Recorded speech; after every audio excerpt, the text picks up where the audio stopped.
And not any Thursday.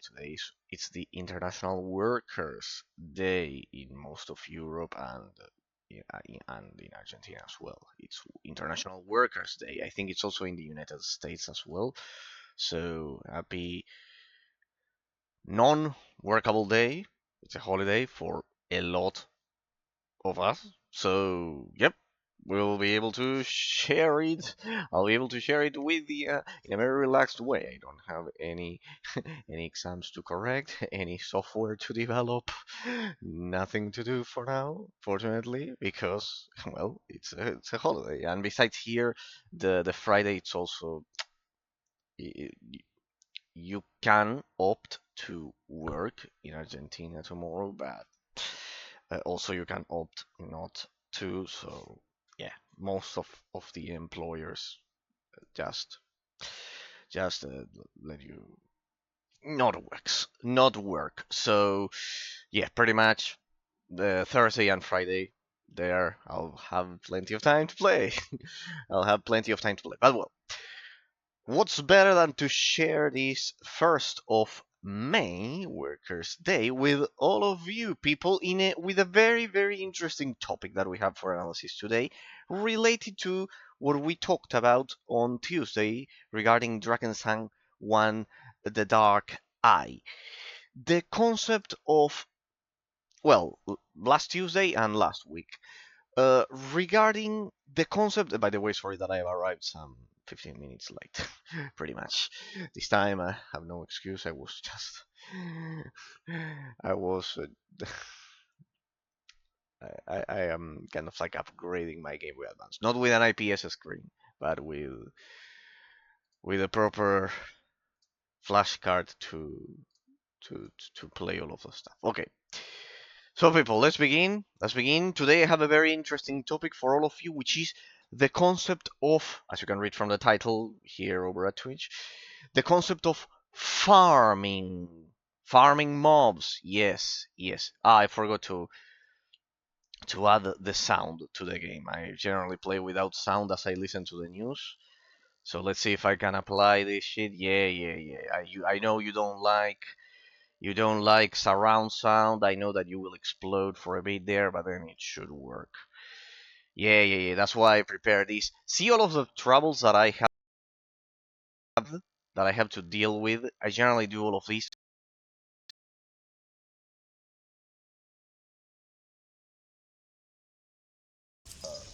There it goes.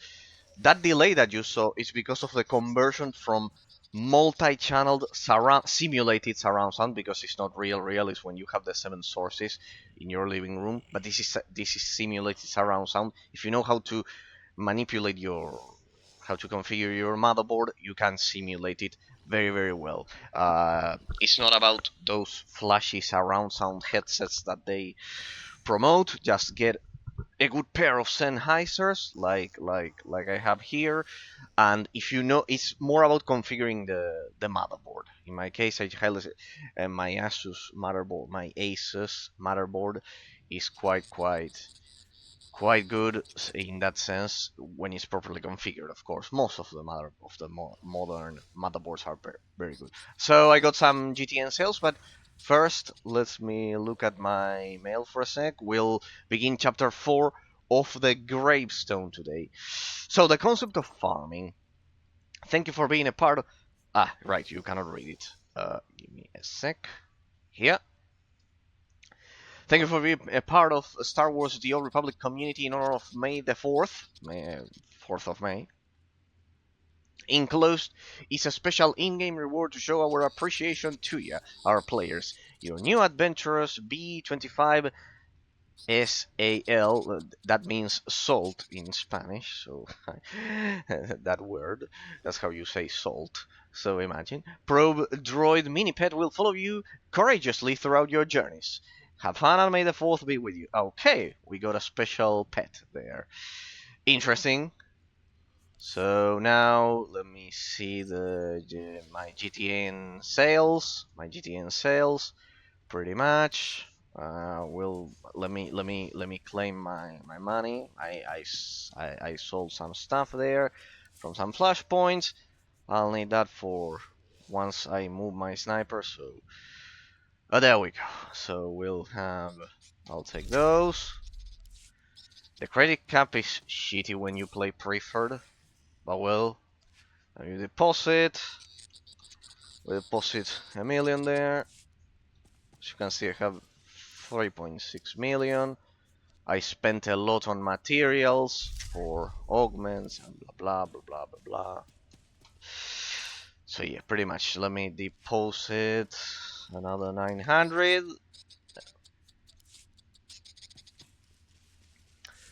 There we go. And the last batch there, we'll deposit it because I bet we'll make a lot of money as we play through the rest of it. So we deposit another 900. There we go. Perfect. So that's it. 5.4 million. Nice. I should probably have more, but I like spending my money. Oh right, so that's the anniversary, a new anniversary pet. Look at that, people. We're previewing it. Hey, it has a little arm there. Close the inventory. Has a little arm there. Stupid pet. There we go. That one. Look at that. So you get a nice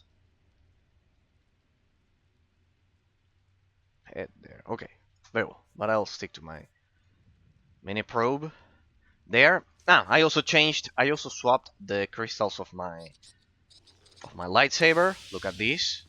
It's a 1 million. I also spent money on this. I don't feel proud of this, but well, I spent 1 million creds on this blood red lightsaber. It looks kind of like quite ancient. Very nice. And besides, the crystal provides power instead of mastery. And remember, in the stat system of this game, power, it's a tiny bit better than mastery because of how it is linear in its accumulation. So yeah, pretty much. I needed the power crystals. Back when I played, crystals didn't provide power; they provided mastery. I don't remember them providing power back then, back in 2.9. The stat system was completely different. Mastery wasn't a thing; it was willpower, I believe. They changed that. Okay, so I hit a bit harder than before. I hit a bit harder than before because of that, because of power being a bit more efficient. So there's that, and then I have a new rotation that allows me to sync the death marks of Deathbrand. Pretty lethal. I couldn't do this previously. It's quite tricky to deal with the limited 15 death marks of Deathbrand in that sense. Okay.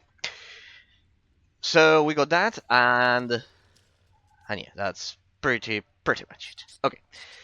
So hope you like the new lightsaber, the new lightsaber crystal there. And for today, we will do the topic of analysis that we have as we get to the chapter first. First, let me get into the chapter, because I think I fucked up, because I know we retained the quest we were in, but I couldn't get back into. Once I started doing other stuff, it kicked me out of it. As you can see, we're playing it on master difficulty. I should probably add that to the title. So let's play the episode. It will reload, I guess. I guess it will reload. Banas? What's that shit? Banas? I don't know what that is. For me, this is all new, people. So, you discover a legendary start over a swamp, and you need to work with Kotlana and HK55 to... Well, let's go. What? No, not again. No, we already watched the intro last time. That's the intro of Knights of the Fallen Empire. We did chapter 1, 2, and 3. In case anyone is interested, watch the previous part that will be over at YouTube. I am not repeating the intro of the first 3 chapters because we've already covered it. We've already covered the chapter 1, 2, and 3. I think the sound was a bit fucked up as well because the... look at that. There's another player there. There's another poor victim of this game's episodic nature and everything. Okay. So people, what do I get here? Do I get any companions here? There we go. I can use my HK51 that heals much better than the other ones because of the companion system. Because as you can, well, as you can see, the companion system is a bit fucked up in here. You only have Lana. Yeah, this thing destroys your whole PvP mission. What's that? PvP mission. Those don't exist anymore. There's no more open world PvP.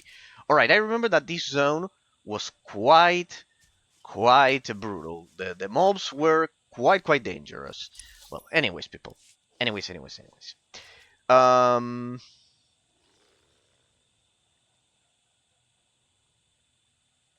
the topic of analysis for today. The topic of analysis for today, and then we'll have a small rant because I don't know if you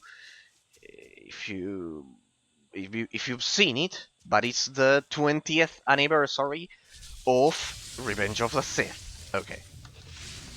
Well, as you can see, I hit a bit harder. A tiny. Why ain't you? Reactivation complete. Alright, I had to go with Lana, I guess. But if I engage with this companion, it won't. It should work. Alright, so I just need to not mount. Okay.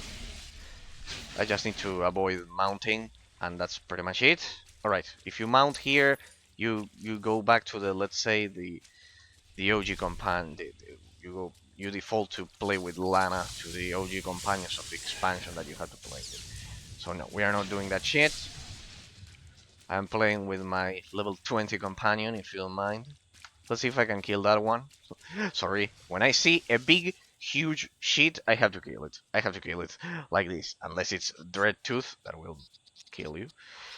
But yeah, I have to do it. Let me see so I can test my new build and my new crystalline stats. So now that we're at full power, let's do it completely with recklessness that will increase the critical chance. My new relics, as you can see, I also swapped the relics. Now I finally got a hold of the proper relics that you need, and I increased alacrity. That increases the casting time and the global cooldown. In the long run, under continuous DPS in a flashpoint or in PvP, it should prove, well, in PvE it should be down from 1.5 global cooldown. Global cooldown is when I do this. See that shit? That bar that goes down? That's a global cooldown. Normally it's 1.5 seconds. At 15, it 15 point something, it should be reduced to 1.3. And at 7.1 it should be at 1.4. So it will be 1.4 for PvP because it has a 5% guild alacrity bonus. Here there's a 5% that you shouldn't take into account. But now like this, I should be at 1.3 global cooldown. So you will see that not only the casting time is lower there, you can see that it's 1.72, but also the global cooldown. So now I will be faster. And I just lost a bit of critical chance from 72 to 68. 4% in criticals is not that much. And the critical chance down from 45, I believe it's a 4% as well. 4% in both of them. But now, alacrity is kind of like constant. And you will see that it's much faster. Besides that, as I've said, the crystal now provides power instead of mastery, which is linear.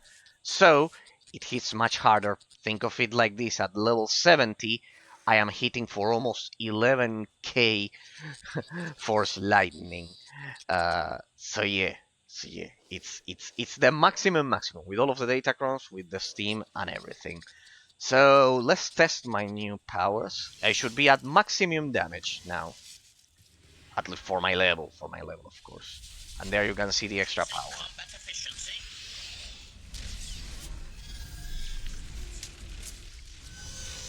And yes, it definitely hits quite hard. There you could see it. I didn't expect it to die so fast. I couldn't even prove to you that I could repeat the death fields, the death marks of Death Brand instead of Death Field. Oh well, whatever. Whatever. It doesn't matter. I also forgot to show you. I got the this. I got this. This doesn't work in PvP, as you can read down there. And yes, that will provide me 2% extra damage, pretty much. So, getting into the topic of analysis for today, people, I wanted to talk about farming. What we are doing right now, the core, the heart of MMORPG games and isometric action RPG games. MMORPGs like World of Warcraft or even this one. And I love that blood red color. I just love it. I wanted to have it back then, but it was much more expensive in game. Like I didn't have time to farm 10 million or something like this. This time I paid 1 million.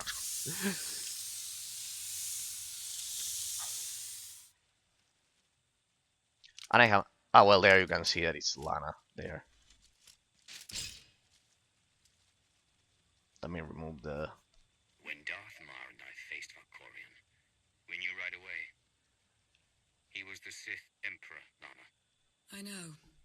When he was struck down, it released ripples through the Force. Everyone who had felt the Sith Emperor's presence in the past, on Ziost, on Yavin 4, we all sensed what had happened. Arkan invaded soon after, claiming that an outlander had assassinated his father, the immortal Emperor. It didn't take long for us to unravel the truth. Which side did Arkan attack first? Both. Ships from the Eternal Fleet struck at shipyards and rallying points for both sides simultaneously. They favored ambush tactics throughout the war. Zakulan's sensor technology has far greater range than our own, and their ships can fly much further on less resources. Only vessels retrofitted with Isotope 5 could manage to outrun them. Ha! None could truly compete. Isotope 5. Nice way of connecting this with Rise of the Hat Cartel expansion, which was the one I played back then. Okay. So I'll have to resummon HK every time. I'm not playing with a level 1 companion, if you don't mind. When I have a level 20. Thank you. Southern Cave. No, alright, doesn't matter. So yeah, as you can see, I did some improvements to my gear, and I should be at full power now, at least for level 70. There's one more improvement I could do, but it will take a lot of time because it implies upgrading the augments of my armor. But well. The topic of analysis, people. Farming, as you know, is the core and the heart of... Oh well, let's wait for the cinematics, then when I have to precisely farm some mobs, we'll get into it. Remember... The Republic and the Empire managed to hold out. Within 3 months, the bulk of our naval forces were disabled or eliminated, and the Republic was in the same situation. With naval superiority, Arkan's forces could begin choking off supply lines, trade, any ship travel at all. The Eternal Fleet seemed to be everywhere at once. Coruscant and Dromund Kaas were blockaded by the end of the first year. Remember, we spent 5 years or some shit like that in Carbonite, and in that, and she's telling, and we just awakened. We just awakened. Ah, someone had dealt with these guys previously for me.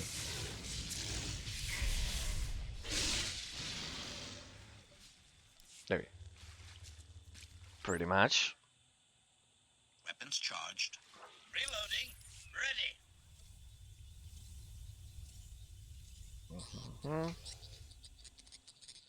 There we go. So farming in Dungeons & Dragons 4.0, in this game, in the MMORPG genre, in the isometric action RPG genre, like Diablo, for example, or Titan Quest, or whatever, compare it to 3.5, to Drakensang, to Baldur's Gate, to Icewind Dale, for example, to Knights of the Republic 1 and 2, precisely. Compare it to those games, and if you do so, you will be able to tell the huge difference in games like Diablo, like isometric action RPG games, or even Dungeons & Dragons 4.0 MMORPG games. Farming is the core of the gameplay mechanics. The experience system is dramatically, fundamentally different in comparison. In 3.5, the focus the focus is on the story. The gameplay complements the story rather than being an isolated element with its own weight and importance like it is in mmorpgs and isometric action RPG games. That's the first thing I wanted to point out. The difference in the integration. In one, it's a Members of main the Dark element, in the other Council one, fought it's Arkan's complementary. invasion ruthlessly and lost. The Empire's treaty was ultimately negotiated by the Minister of Logistics. Chancellor Suresh also refused to discuss surrender, but the Republic Senate managed to overrule her. A cadre of senators negotiated their own ceasefire terms. All of those senators have since been disgraced or dismissed. I'm sure you can imagine the likely culprit. What of my power base? Moff Pyron? The silencers? Many of the vessels equipped with the silencers were lost in the initial fighting. The rest disappeared along with the Pyrans somewhere in the far outer rim. It is presumed that they were ambushed by the Eternal Fleet, but no wreckage has been found. We must carry on without them. So far, the treaties with Zakul have held, but that will not last forever.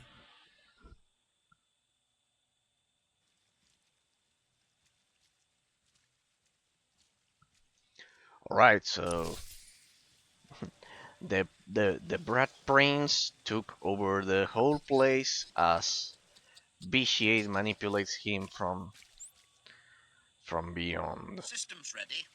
Okay. No. Well. Oh well, then I could resummon him once we are back there. So, the first thing that I wanted to point out, the first difference would be that one. The weight of that element in the framework of the level design and the gameplay system of the game, people. Remember, pay attention. The idea is that in mmorpgs and isometric action RPGs, Dungeons and Dragons 4.0, inheriting the system from isometric action RPG games, farming is baked into the experience, the core gameplay mechanics of. I knew this would happen. It's only one, anyways. Aha, so inside of this instance, they hit harder. Reactivation complete.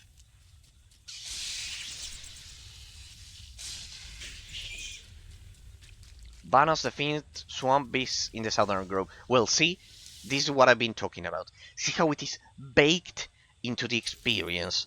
Fighting mobs is kind of like an integral part of the gameplay mechanics. In Dungeons and Dragons 3.5, that is Baldur's Gate, Icewind Dale, Knights of the Old Republic 1 and 2, etc., etc., etc., Jade Empire, Dragon Age Origins, Dragon Sang, for example. In all of those games, there isn't a concept of farming mods. Instead, how does Dungeons and Dragons 3.5 handles it? Fighting is kind of like it's part of the. Oh boy.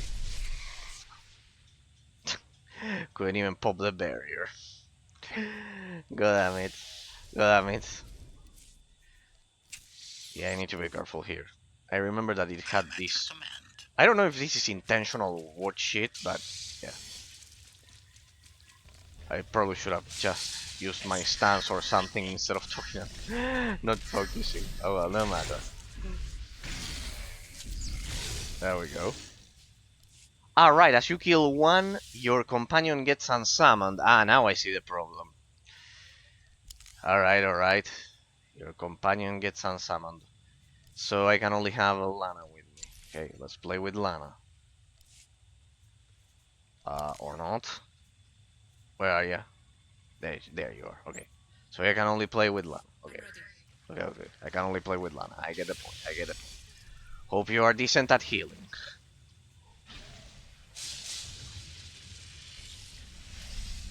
Ah, these ones die faster. Could it be that they scale according to the companion that you are using? Or what?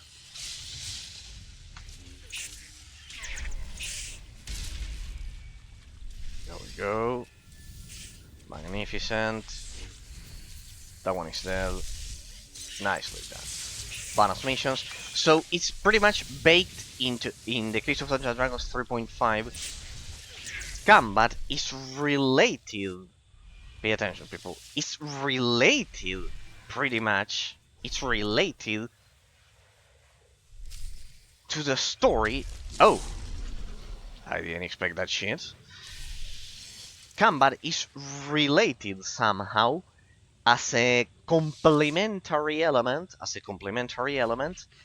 required for the, it was this one, right, that gave you the 6 charges. Yeah, as a complementary part of the storyline and the dialogue system of the game, like encounters in Baldur's Gate, um combat in Baldur's Gate, especially the second one. Not so much the first one is kind of like the most similar to more of a of an MMORPG, much more similar to the system of Dungeons and Dragons 4.0, in which encounters are, as I said, a baked-in experience, like in this game, and farming is part of it, also by the influence of the isometric action RPG genre. But think about something like Planscape Torment. That's the perfect example. Planscape Torment. In case you don't know, it was the third of the 3 Infinity Engine 3.5 Dungeons and Dragons games by BioWare. It was pretty much Baldur's Gate, Icewind Dale, and then you had Planscape Torment. And Planscape Torment is the perfect example, pretty much, because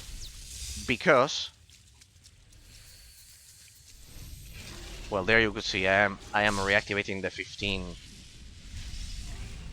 Oh, well, I shouldn't have done that. There we go. Let me scan. Ah, I can scan this one with bioanalysis. What do I get? Oh, 2 fresh medicinal fluids, but they should be cell grafts. Then it would be useful. Then I need to craft some more steams, I guess, but I have enough. I have 94 on me. I think it was through here last time that we arrived. Yeah. Speak to Lana. Where?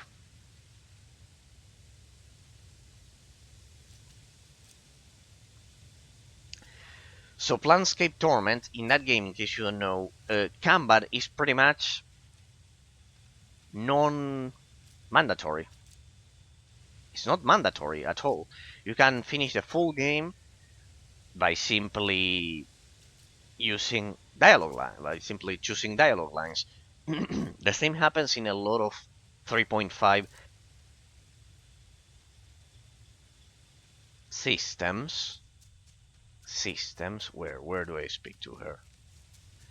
In a lot of 3.5 systems, for example, in Knights of the Republic, I think you can talk to Lord Sion and avoid part of the conflict as well, or even in Baldur's Gate, or hey, this is a troll quest or what?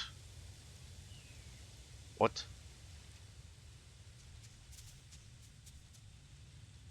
Ah, right, maybe I have to do this. Ah, there we go. No, it's not a troll quest. It's just that, yeah, you cannot talk while mounted. All right.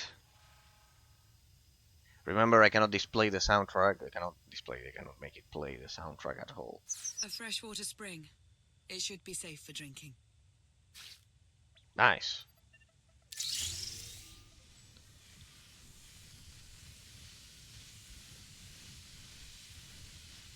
I love how they reused the soundtrack of the Force of Storm, in case you didn't notice. Overwhelmed both the Republic and the Empire.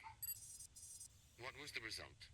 Both sides are forced to pay a heavy tribute to Zakul, mainly raw materials and resources. They're also held under an arms limitation statute.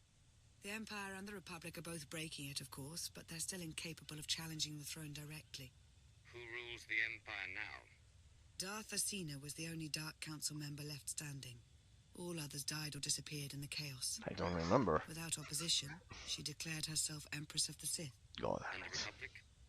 Suresh remains in power, though she no longer holds the title of Chancellor. The Republic has limits to their ruler's terms, but her replacement is a mere puppet. Both sides see this only as an opportunity to eliminate one another at a time of weakness, instead of combining what strength they have. Okay. Arkan does nothing to prevent violence between them, so long as their tribute is paid and no one challenges Zakul's superiority. This has to be a stupid joke. I'm surprised Arkan didn't try to destroy both governments. He obviously had the firepower. I don't think Arkan feels any desire to actually govern our portion of the galaxy. For now, he sees it as a backwater, useful only for resources. Powerful Zakulan battle stations have been placed in orbit around key worlds to watch for possible uprisings. But there are no ongoing planetary occupations. The ships of the Eternal Fleet simply patrol at random, while the tribute paid to Zakul gradually chokes all economic potential. What about my team? My ship? I have allies looking for them as we speak. Uh-huh. With all of the chaos of the last few years, though, it will take time to find them all. For now, we make do with ourselves, Koth, and HK.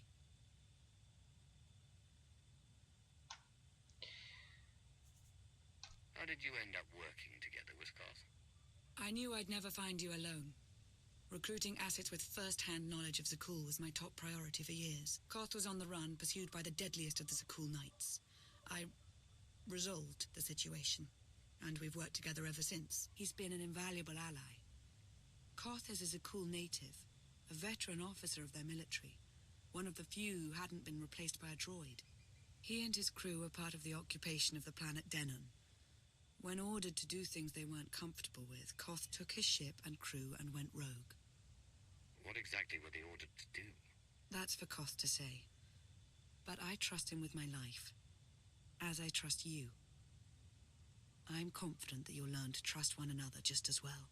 So why me? You clearly went to a lot of trouble to get me out of Carbonite. Before you were captured, you accomplished things no one else dared to attempt. You changed the galaxy Whoa. more than once. And if things have ever needed to change, now is the time. This has to be a joke. But there is something else. I felt it since the moment I found you in Carbonite. There's a power in you. Something new. It's elusive, but I know it's there. Let me guess. The Emperor wants to possess our bodies like he did with the previous two guys. Well, with the previous several guys. No, precisely, people. I was going to mention that in 3.5 Dungeons and Dragons, you can solve most of the situations by simply choosing dialogue options with certain scores on influence or charisma or something like that. Pretty much. Something that you cannot do in all MMORPGs, except for this one that combines both elements. This one is an exception, it's very special, but think about World of Warcraft, a more traditional example in that sense. I think you're right, Lana. I think Appreciates your honesty. is in my mind. That's new. What? After he died, there was a storm of energy. I barely even remember being thrown into the carbon freezing chamber. And then, while I was frozen, I saw things. Dreamed about him. About everything that happened while I was gone. It can't be. If he were controlling you, I'd know it. I certainly saw enough of it on Ziost. He's not controlling, he's trying to probably change bodies. I don't think he's trying to control me. Not directly, anyway. He was trying to convince me to work with him. Whatever he's doing, we can be sure that he's always trying to deceive us somehow. I believe in you. And I appreciate your honesty. There was no need to I'll say it remain twice. watchful for any influence he might have over you. For the time being, though, we have no choice but to proceed. What about the others? They wouldn't understand. And like you said, we really don't know anything for sure yet. Let's keep the matter between us for now.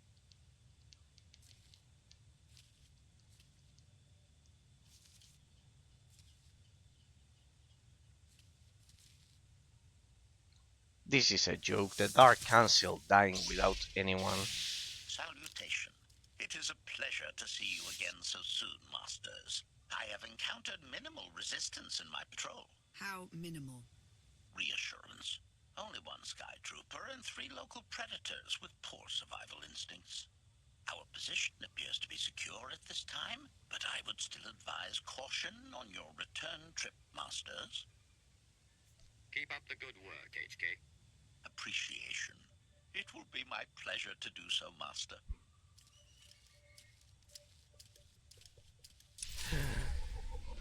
So, going back to the analysis, people. I will always appreciate how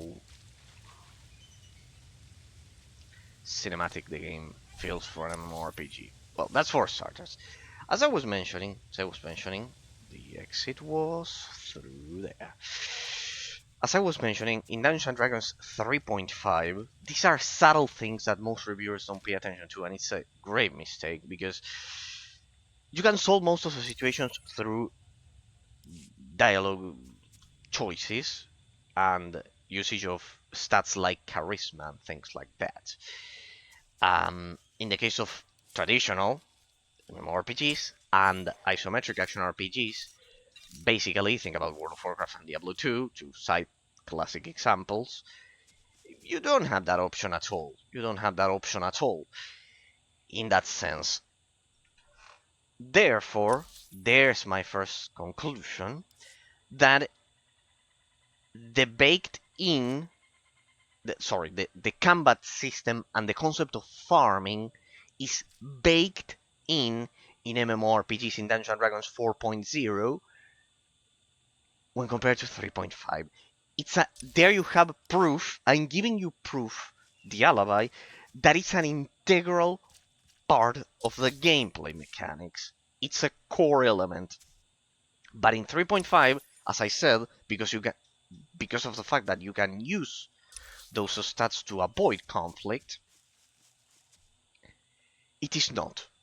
It is not. And there we can see the intention of the developers. The intention of the developers. The intention of the developers in 3.5 is explicitly to give the player options to avoid combat. But in 4.0, it's not. Huge difference that has a lot of implicacies. It's a huge difference that has a lot of implicacies. So, in one genre, in one variation of the RPG genre, 4.0, it's a main baked in element in MMORPGs and isometric action RPGs. World of Warcraft and Diablo 2. In 3.5, it's not a mandatory element. It appears that it can from a pile of patrols. Okay, and what do I do with it? Do I just click on it? Oh yeah, pretty much. That'll take us there. So, that's the first huge difference.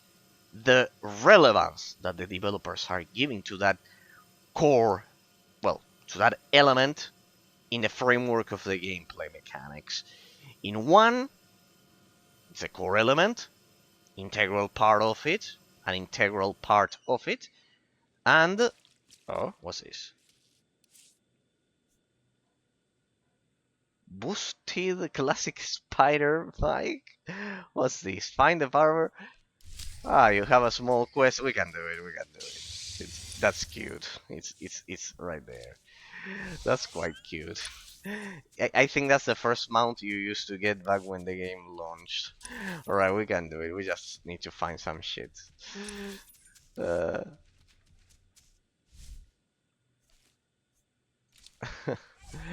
Now that's cute. They give you back the first mount you used to get when the game launched, which was that classic spider bike.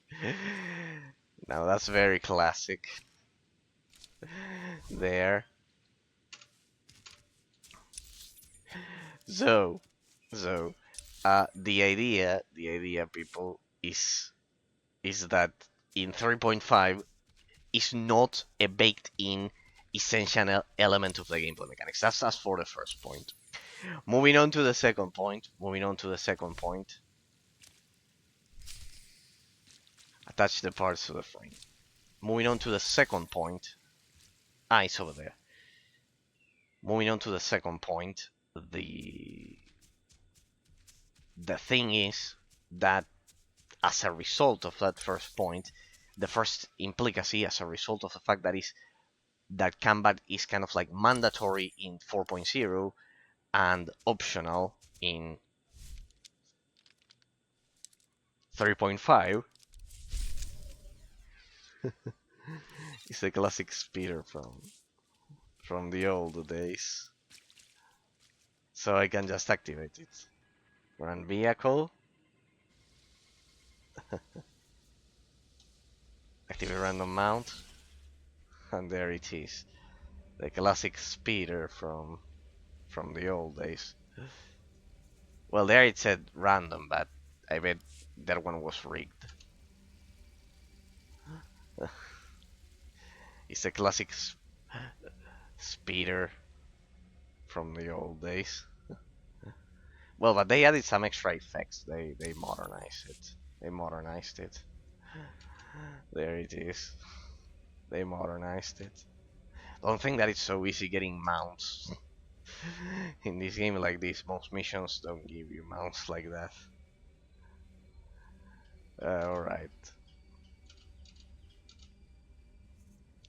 So, sorry I had to do that mission. It's just way too iconic. They know how to play with nostalgia.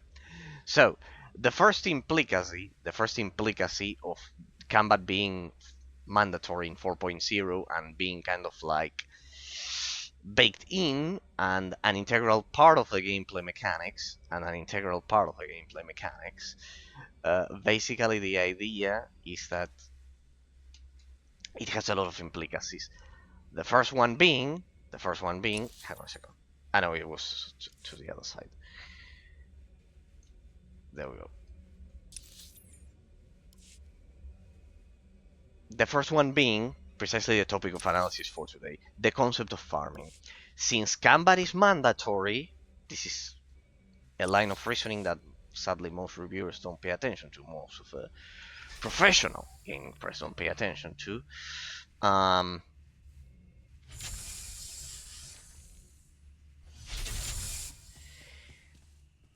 The first implicacy is that MMORPGs and isometric action RPGs, because of what I've been explaining in the first 20 minutes,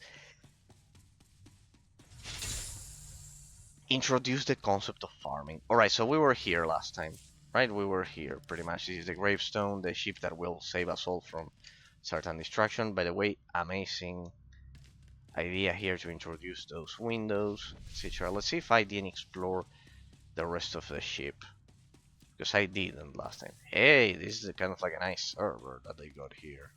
Any secrets? So they introduced the concept of farming in isometric action RPGs and MMORPGs, and Dungeons & Dragons 4.0. Basically, think about World of Warcraft and Diablo 2. So the concept of farming. And to explain it, we have to cite other MMORPGs. Basically Korean ones, the ones developed by NC Soft. The concept of farming was originally introduced by the isometric action RPG genre by Diablo. And by old school, originally, think of it like this, the first MMORPG, Ultima Online, was much more similar to Diablo 2 in that sense. So the concept of farming, we could say it was introduced by Diablo 2 for the isometric action RPG genre, well, also by Diablo 1 in that sense. And also for the MMORPG genre or Ultima Online. But well, let's take into account another one called Lineage 2. Korean. Hey there. Did you find something tasty? We definitely found something. Great. I've got a pretty good idea of the parts we'll need. Let's go see what we can find. Alright, and now you do the other part of the quest. Because I could choose, I remember last time. Okay. So now he will be with us. So now he will... I have my boosters.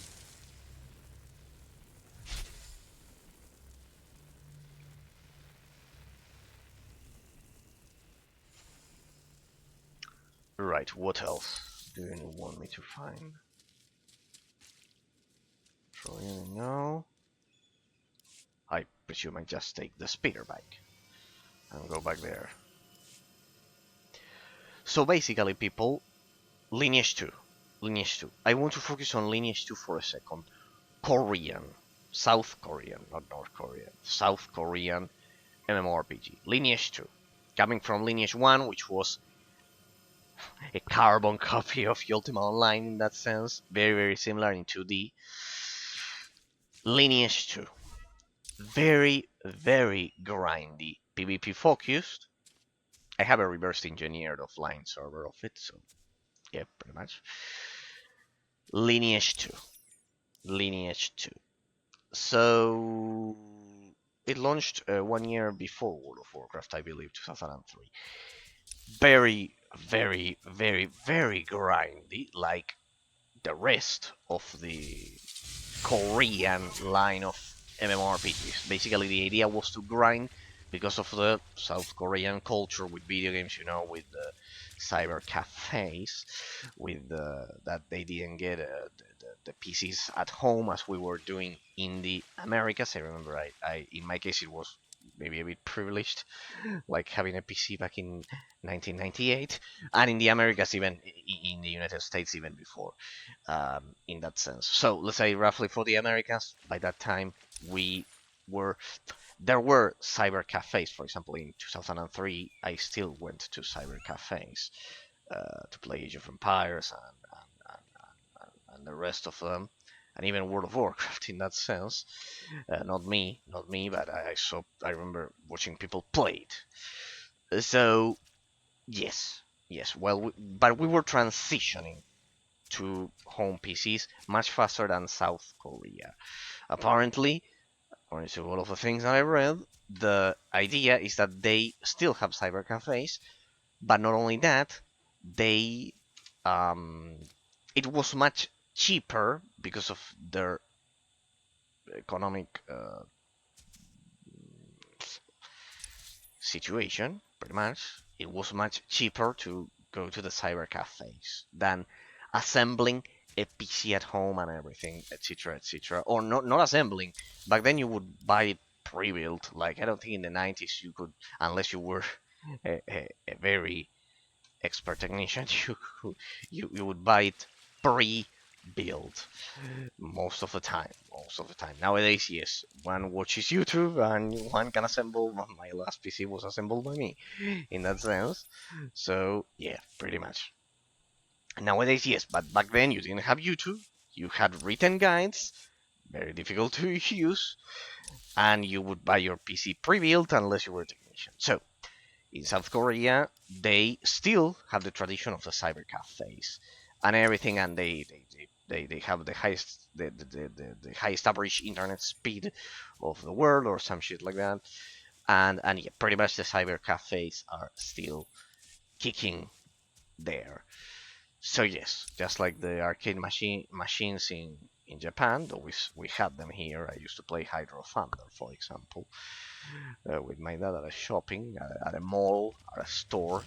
So yeah, pretty much the idea is that they're still going strong. So the South Korean guy, the player, would log in into, instead of World of Warcraft, it would be a South Korean one.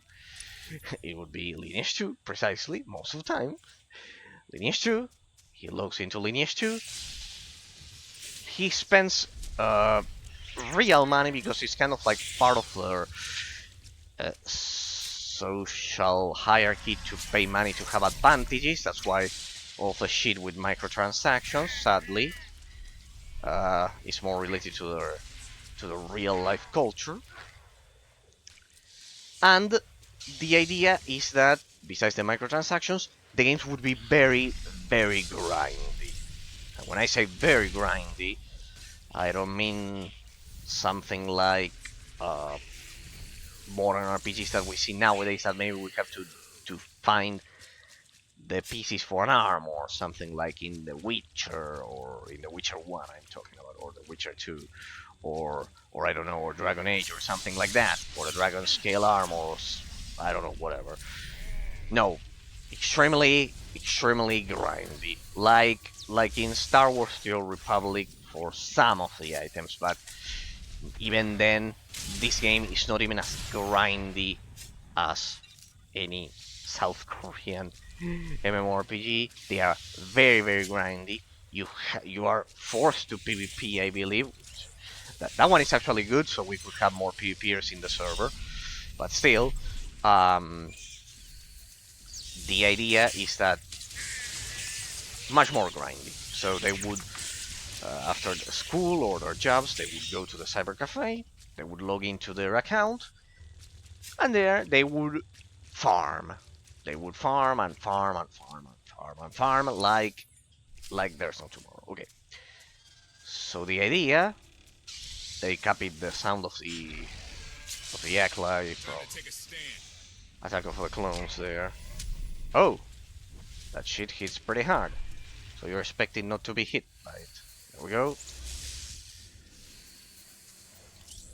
I should have deployed a phase warp for that thing. Can I stun it? Nice. They did measure the damage quite good for this expansion, huh? It's quite a challenge, all things considered. I remember that it was the previous story missions and etc. were pathetically easy. It's destiny. I ditch all these parts before we crash. We find the gravestone, and then what do we need to get it flying? Honestly, it's plain as day. Not for Lana, though. For her, it's all just skill and luck and coincidence. Relying on fate to get you out of trouble will always leave you disappointed. Better to rely on yourself. I can't believe you two. Just wait and see. I know I'm right on this. Lana's told me about all the things you've done. More than once.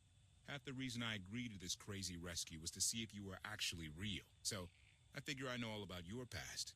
You deserve to know mine. Lana might have told you I was the captain of a warship during Arkan's campaign against the core worlds. My crew and I deserted, but I'm not going to pretend we didn't do our share of damage beforehand. Just thought you should hear it from me. Lana mentioned that you deserted instead of following orders. What was the order? We were holding territory on Denon. Locals rioted and orders were to open fire until they stopped. None of us even wanted to be there. Massacring civilians? That's not how Sakul is supposed to operate. I guess that's how Arkan operates. Which is why he has to go. One more thing, as long as we're being honest. I know things were hairy back there, but a lot of innocent people died. A lot. That's not what I signed up for. I'm in this to save Zakul from Arkan, not to tear it down with him. I need to know that you're on board with that too. Not a chance. This person, well, not this person, but his supposed father, Valkorion, killed the leader of the Dark Council and attacked the Empire. Not a chance. I'm in this to win. No matter what the cost. And sooner or later, we're going to have a problem.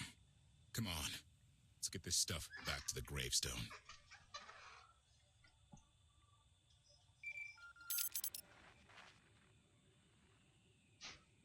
They should make the choices a bit less explicit. Please rendezvous at my current coordinates at your earliest convenience, Masters. I require assistance. Plastic droid. They should make them a bit less explicit. This was a problem. Ah, my Steam is about to run out. Let me reapply the Steam, so I don't forget it. What's going on? Don't lag now. I don't know why this game likes to. It's a crappy hero engine that it makes it lag from stupid time to time. Don't you miss the time, people, when things didn't update automatically in the background of your PC doing this shit to you? Don't you miss it? Back when developers had to put the whole game in the disk without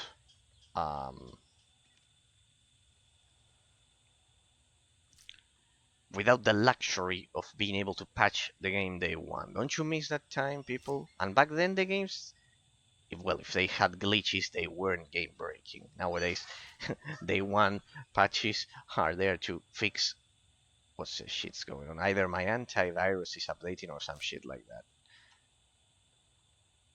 Oh my freaking gosh.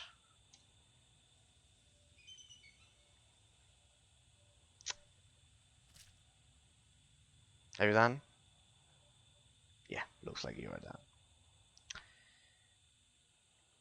Yeah, some shit in the background. Though I don't know what it could be. Huh? Are we done? Here?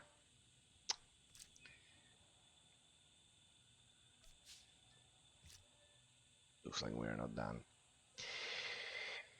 I mean, when this game does those scene transitions, this happens. You could see how smooth it was going.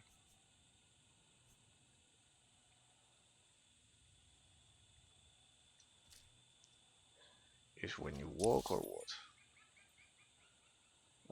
There. Rendezvous with HK. Let's see. There we go. Yep.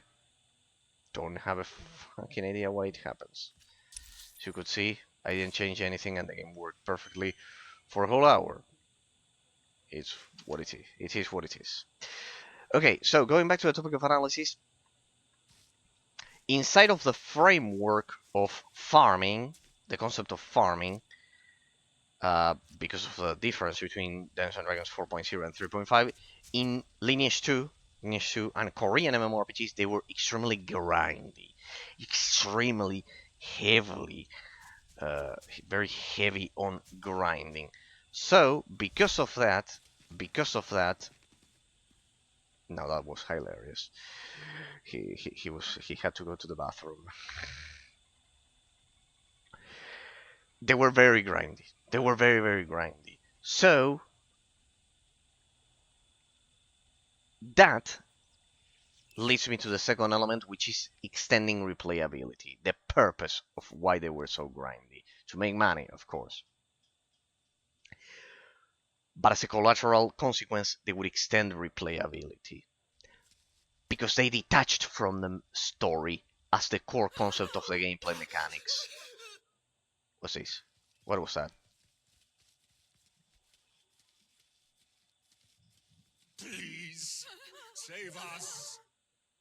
Huh? What the hell is going on here? What did you do to them? Protestation.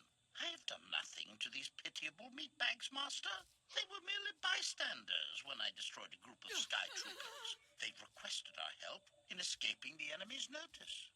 Please, we're no danger to you. We were exiled for protesting Emperor Archon's war. We've already lost 2 of our friends. Please, is there anything you can do for us?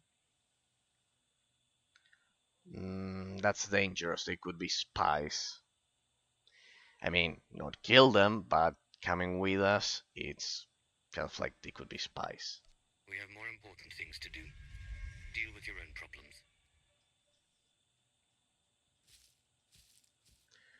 Cruelty, they could be spies I have a easily. bit of food on me. Here. I wish we could do more.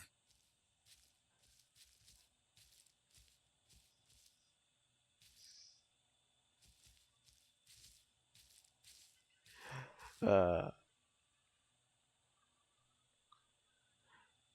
I love it. This period of time in which naivety was so common in movies, which will lead me to the rant of today. We also have a rant for today. But once I'm done with the,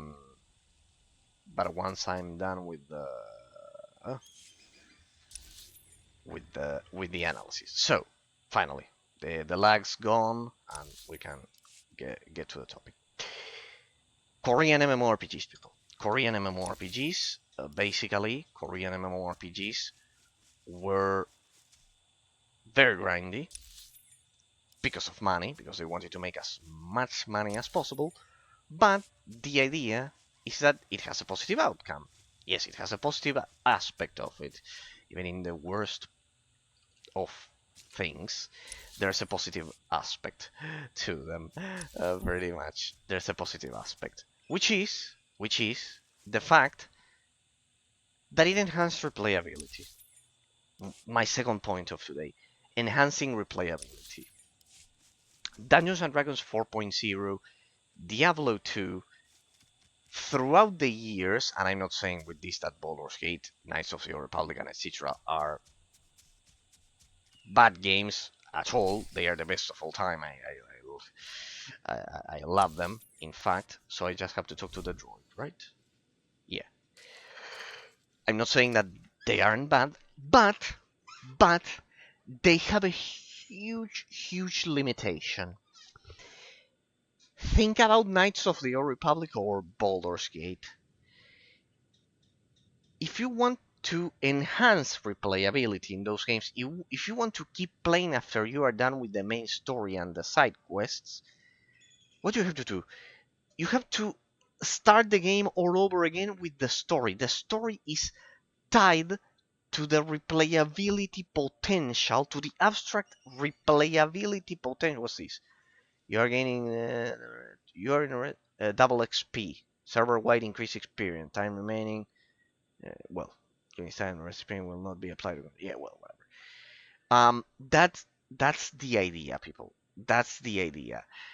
That you should that replayability is tied to the story of the game, and at the end of the day, that's a limitation. For example, imagine Knights of the Old Republic 1 and 2. I love those games. Imagine if after you finish the main story, you could do daily end game quests. There's no need to call them operations or anything. In solo, there's not even need to add, if they could add multiplayer like in Star Wars The Old Republic, optional multiplayer would be even better. But imagine if you could repeat, I don't know, instead of fighting Sion, that you go back to the Malachor Academy and I don't know, and you find a ghost of the Sith that you have to deal with. Pretty standard side quest in that sense. All of that stuff. So that would extend replayability tenfold. Or in the case of Baldur's Gate 1, if you could keep doing the side quests after finishing the main story, like you can do in Skyrim, for example. Um, Imagine that would enhance replayability a lot, a lot, and it would. And as I always say, when you enhance replayability, you're actually enhancing the abstract complexity of the gameplay mechanics and pretty much everything that the game has to offer.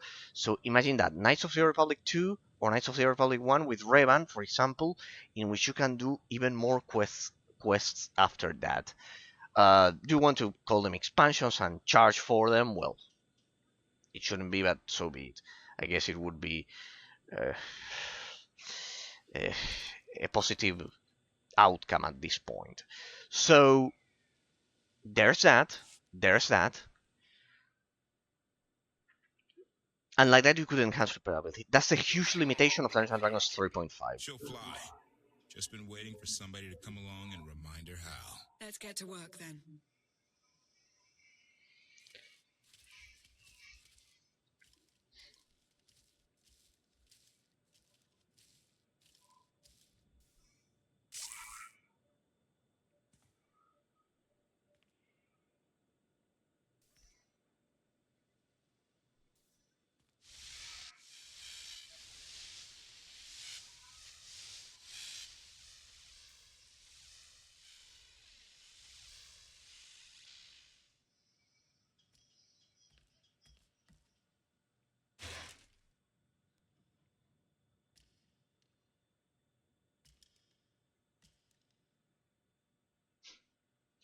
I love how they froze the objects like that to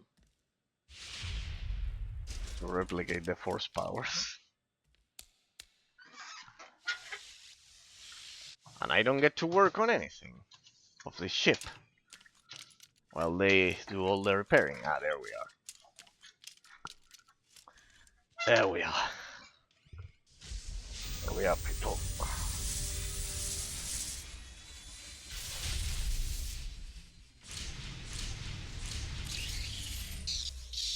Well, it was not going to work first try.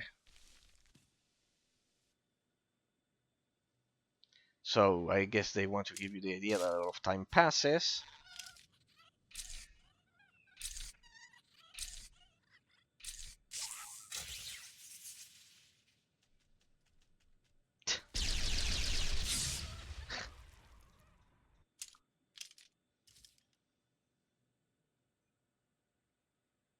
There's another one.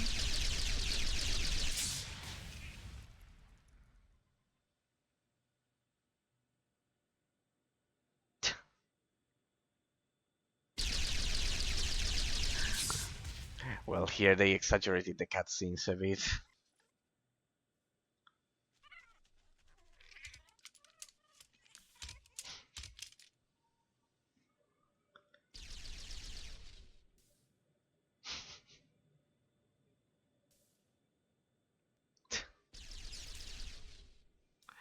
What were they trying to do with this? The idea of routine. Hey, this one is pretty good for an animated background. That static cutscene.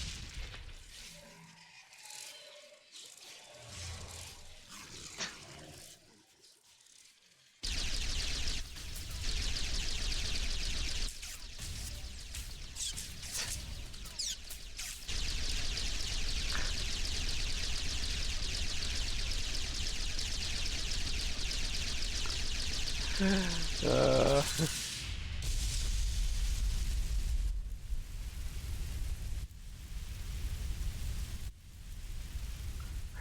I already love this droid, but mine is better.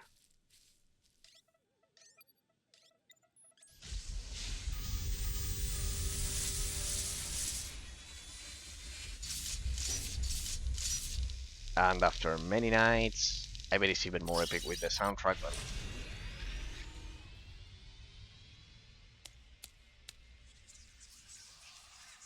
and after many nights, the legendary Gravestone ship that is going to save us all works.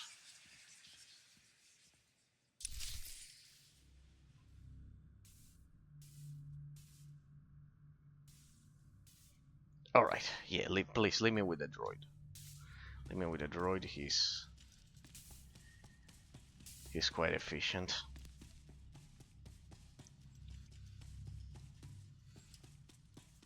Uh-huh.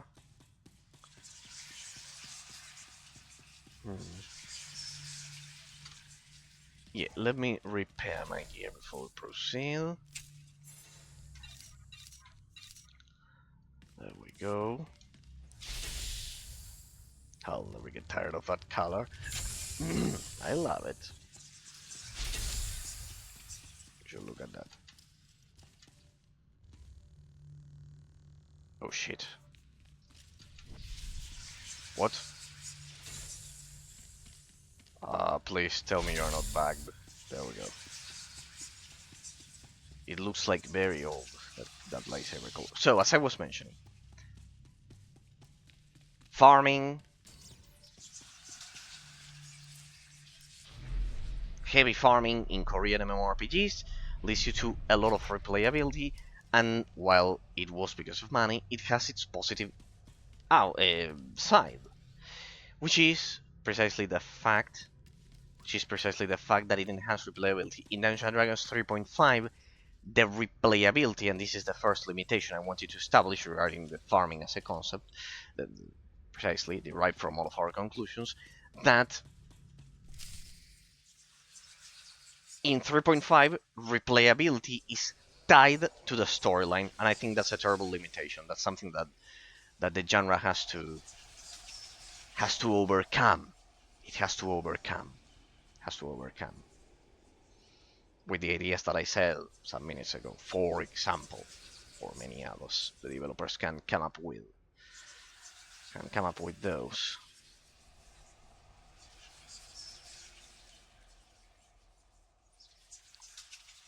What on earth?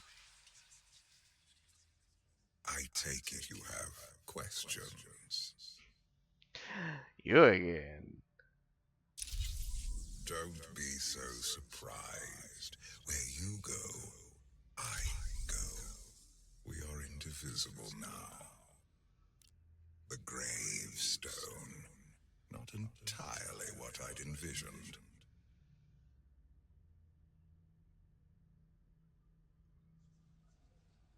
You're going to tell me what you know about it. I thought I had made it clear that I intend to help you. And here you are, acting the aggressor. sir. You have had a taste of my son's empire, his reach, and Valen. She does not believe in restraint. We can only defeat Arkan if we work together. I don't buy for one moment that you're on my side.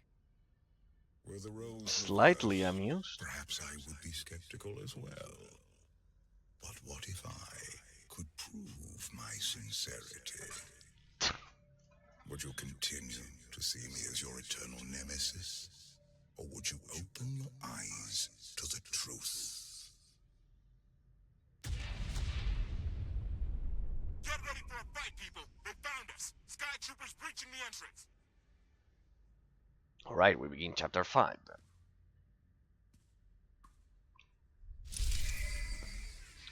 Hey, did it give me the... Alright, that shit. Whatever. Yeah. You love me, the game loves me, blah blah blah, Electronic Arts loves you, etc, etc, etc. Where's the... Did it complete on Master Mode, right? Chapters? Ah, there we go, Master. There we go, perfect. So, we got this shit here.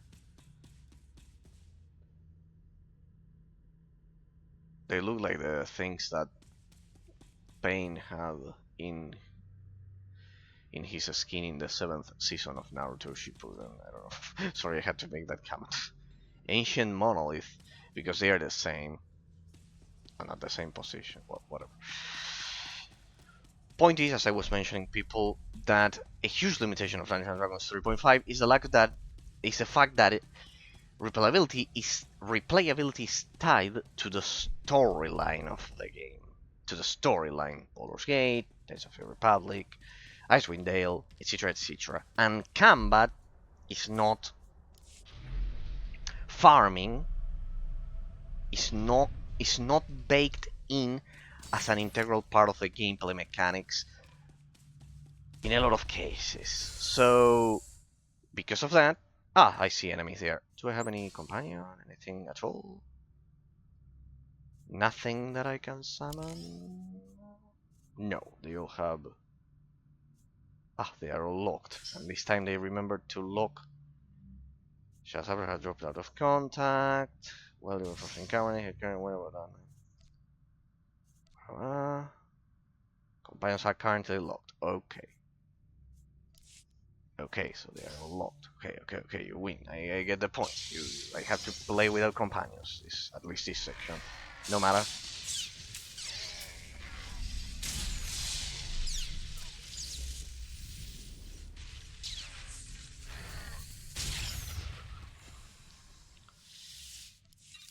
Very well, there.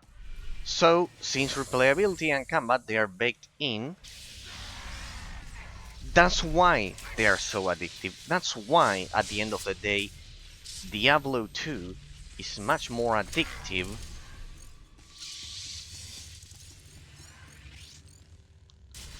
Remember that this is something that a few sorcerers know, that Resurgence in the Madness build actually increases your armor, reducing damage by 30%. It's here, most people don't read it. Resurgence increases your armor rating by 30% while it heals you. So I'm actually increasing my armor by 30%. I think it's exclusive to the Madness build in that sense, so this one is very important if you're playing Madness. In that sense, and most people ignore it. The door is locked.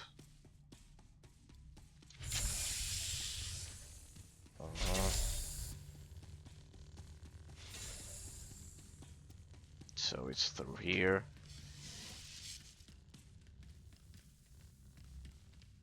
Or not. Alright, there are not many options.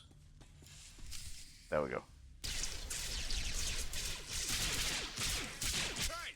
Watch the ship!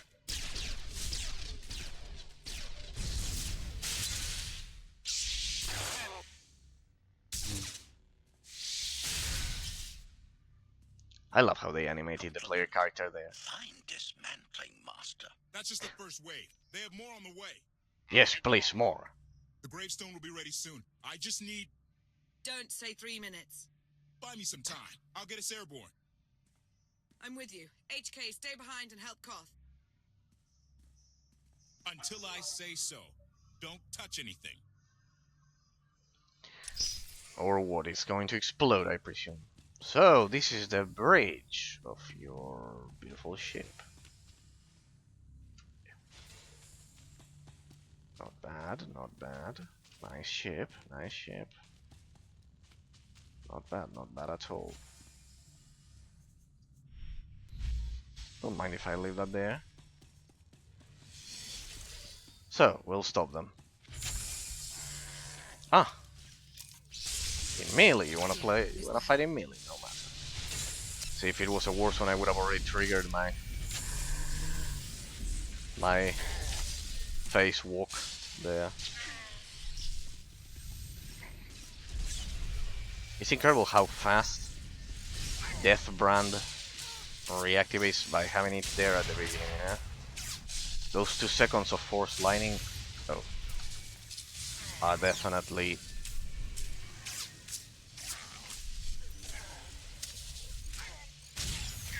there we go. I'll leech the life out of you like that. Remember, I leech life in my attacks, people.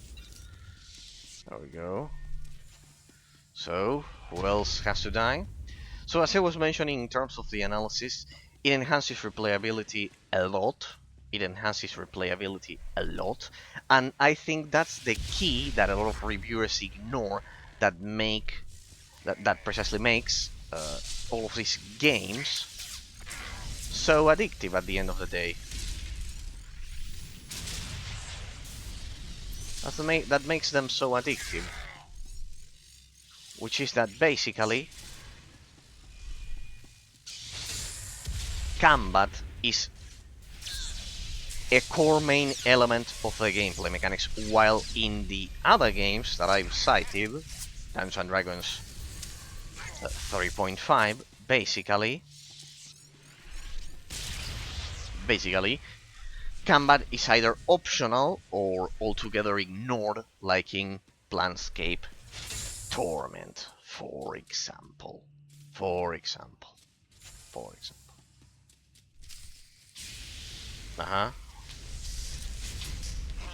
This will be faster.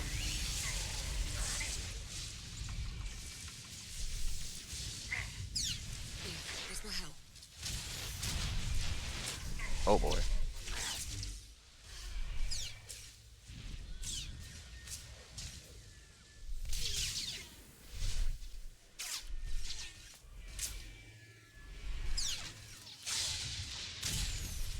Oh, I don't think so.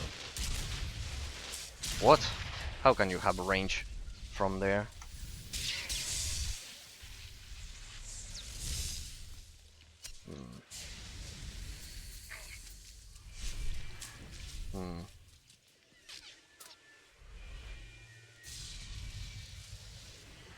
What the? I need to kill that other thing. That other thing is a source of damage. Shit. God damn it. That was very well done. Well, that dealt a lot of damage. Well, I'm glad that they did it like this. Rather than doing some other shits. I didn't expect the other one to pop. To spawn more of those.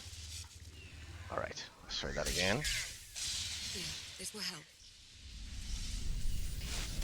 Oh, I don't think so.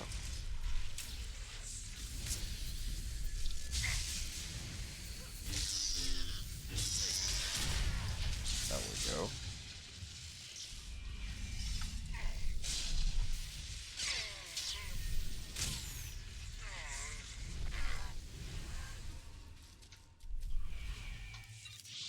Alrighty, I probably shouldn't have let them kill my healer, you know. Probably shouldn't have let them do that. Oh, that one looks They improved. did say there were more on the way. Something I've learned to count on regarding Arkan. There will always be more.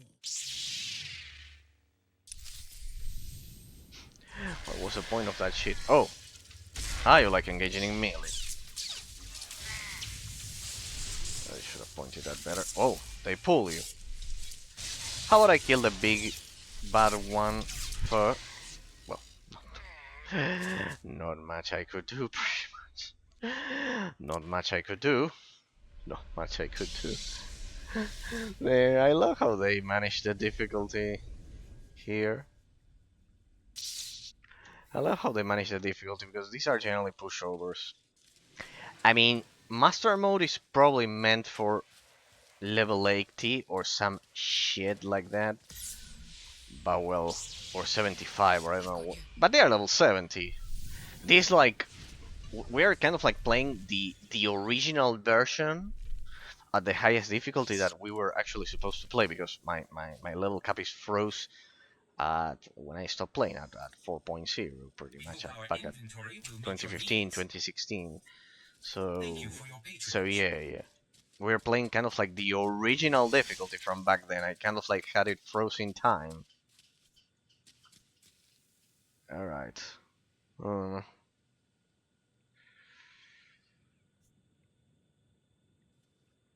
we could try something like this. Oh shit, it's true. They pull you, but not if they are all stunned. There we go. Speaking of stuns, can you be stunned? There we go.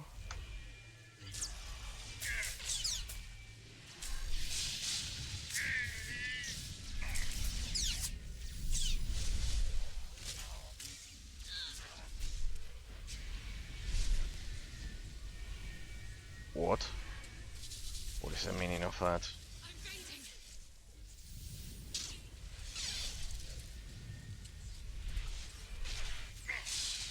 Oh, this one's going to prove to be this one's going to prove to be a challenge.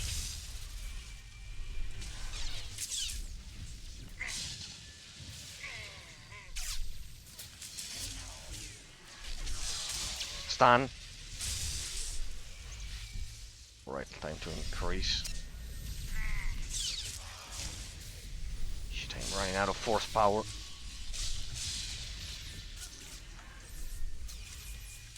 Ah, it gives you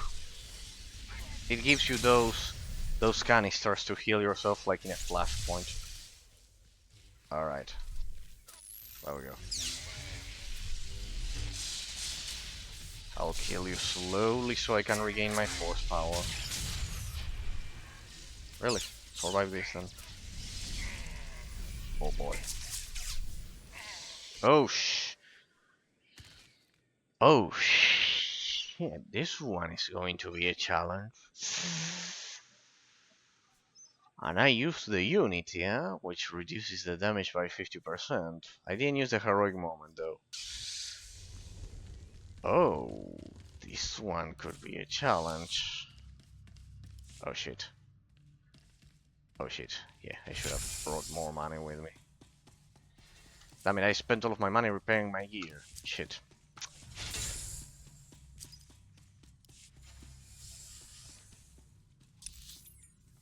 Uh-huh.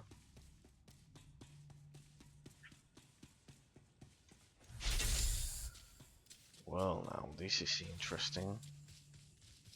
I thought I would never see the day. Yeah, I should probably use the kotor stations. Alright. This one is proving to be a challenge, huh? So to wrap up the analysis so I can concentrate on the boss people, the idea is that in Dungeons & Dragons 4.0, replayability is not tied, as my second point,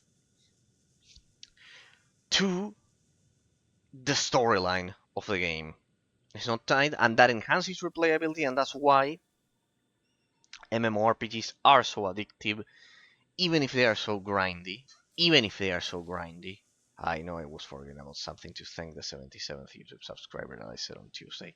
I will do so next. Shit. Well, I'll thank it next time. I'll do it next time. I'll do it next time. I'll do it next time. I knew I was forgetting something, but thanks to the 77th YouTube subscriber, then I'll have to relog back in and display your name. I already seen it, but yeah, thanks to RPCC Gaming and to here I don't have it. It's in the other one. Okay, well, no matter.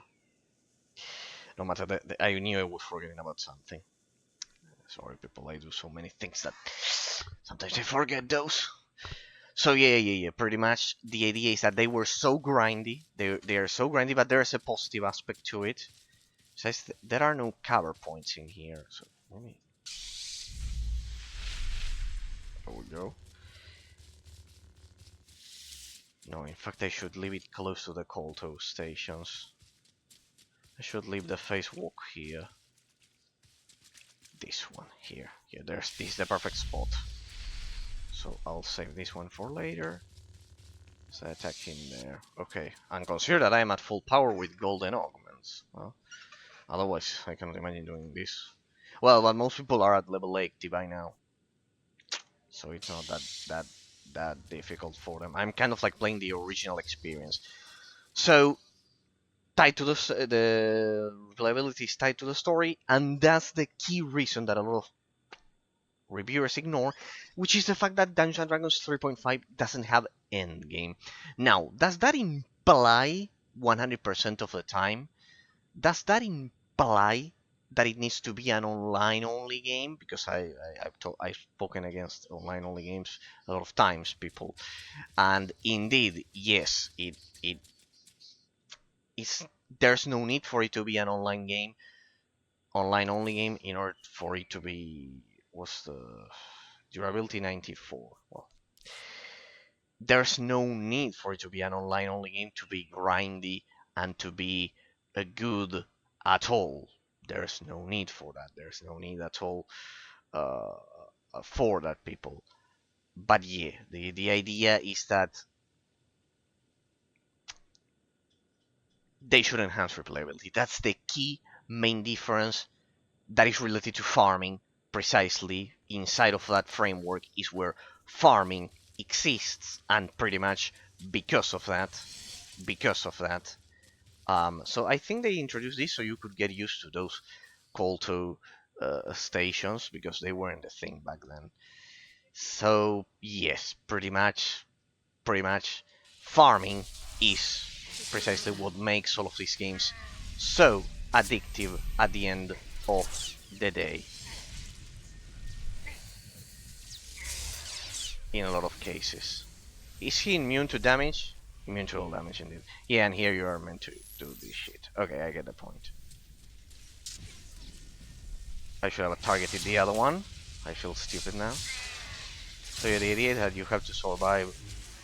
I know I'm not engaging without being at full health. Perfect. Now you just heal me with Vitiate's Malice.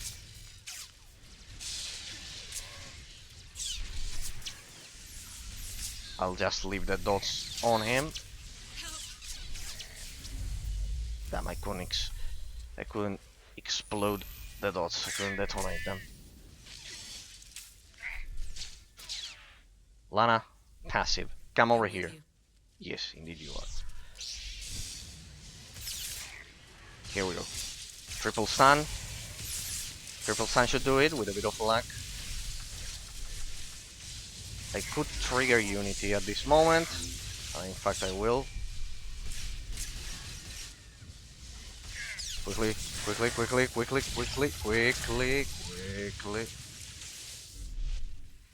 What? Another batch of bitches there. Passive, here. Here, Lana, here.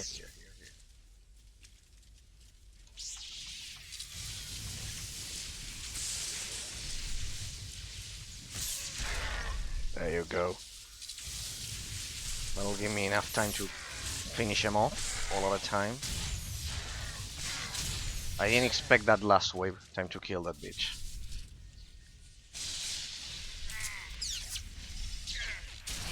Now that's a technique, and I didn't even. I was about to stun him. Now that's a good technique. Very well done. Nice, nice mechanics, huh? Perfect influence of the level design on the gameplay mechanics, huh? That sense, perfectly done. Perfectly There are done. too many. We have to keep fighting. Hey, you two need a hand out there? No, we have help. You what? We have? Who would that be?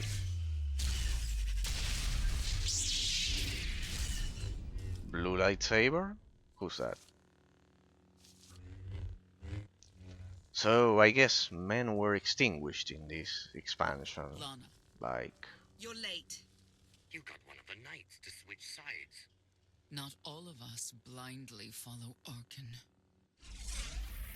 but you all speak as annoyingly as him. More resistance, knights. So I guess we men were extinguished during this. We have the Outlander. I do hope you're up to fighting your own, Senya. My issue isn't with them, but if they're going to stand in my way. I see you found another pragmatist. Stow the chatter. Prove you can fight. Yeah, we were definitely extinguished during this. It was the time of The Emperor will be avenged. it was the time of Disney. Well, it still is.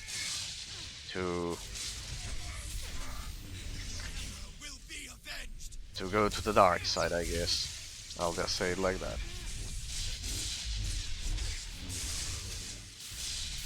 Here, you like my stance?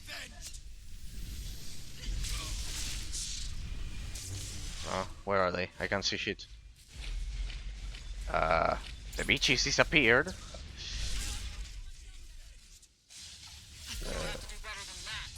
What? This is a freaking joke. Can I revive her? No. Back then you could do that. I think that if you're a healer you can still do it. Back then it was kind of like general to all. Alright, so she auto heals. Okay. No, what? Who said that? The walker? No, Eraser, you're stupid. It's the thing that's inside the walker that's talking. The guy inside the walker.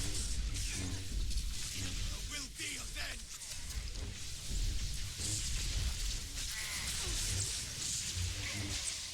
Who has low health? I don't have low health. What the?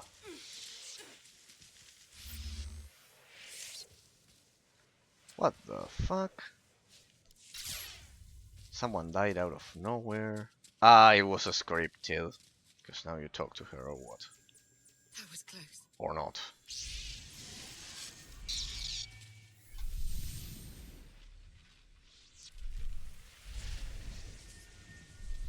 I love how they actually rehashed the abilities of the combat droids that you use in story mode flashpoints.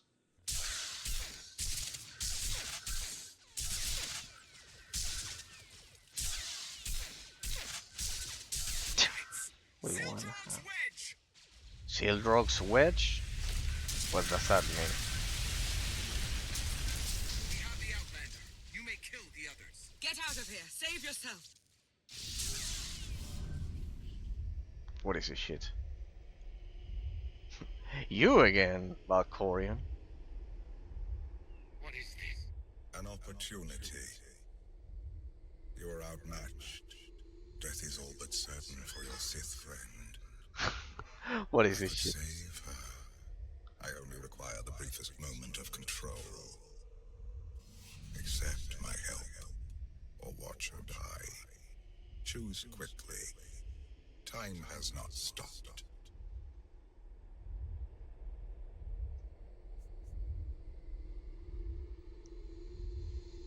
Take care of it. Gladly.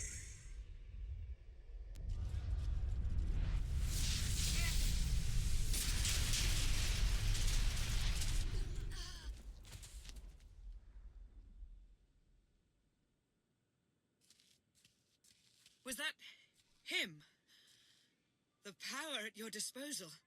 I was coming to help, but looks like you didn't need it. Is the gravestone ready for takeoff? Far as I can tell, looks like we've got everyone. Let's go. No, wait. Where's Senya? Excuse me? Where's who? Here I am. Let's move out. Whoa, wait a minute. Hang on. She's your help? If you think I'm letting that piece of work on my ship, you're out of here. Interjection. Many more hostiles are approaching. Permission to defend with extreme prejudice. No more fighting.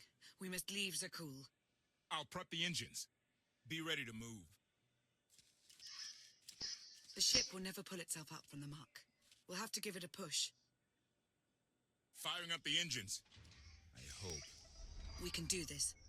Let your unease take root. Only then will the Force do your bidding.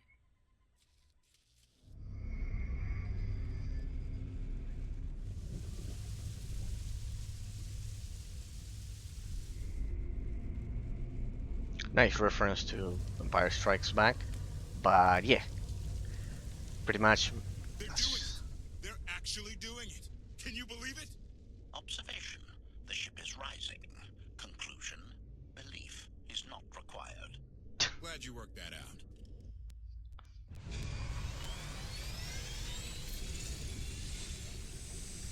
By the way, we still have to do the rant about Revenge of the Sith, people.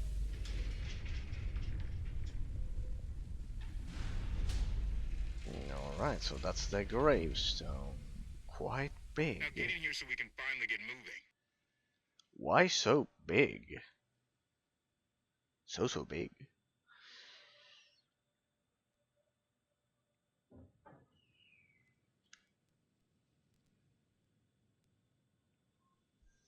So yes, as you could listen to me saying, the replayability is not tied to the storyline, and that it has replayability, and precisely that's what makes mmorpgs and isometric action RPGs much more popular than 3.5 Dungeons and Dragons in a lot of cases. That's why there you have the core secret, let's say. It's not a secret actually, but it's something that reviewers often overlook, that pretty much is the key as to why these games are so addictive. Pretty much. Because they have the concept of farming baked in. Gameplay. How about that? My gravestone can move.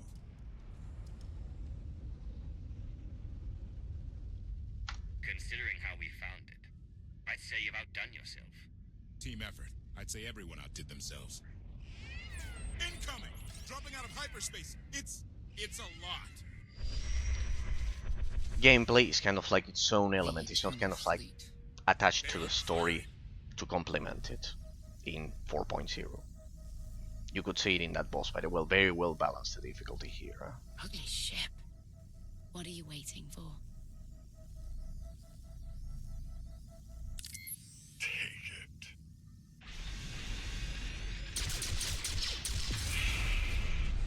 HK, see about that hyperdrive.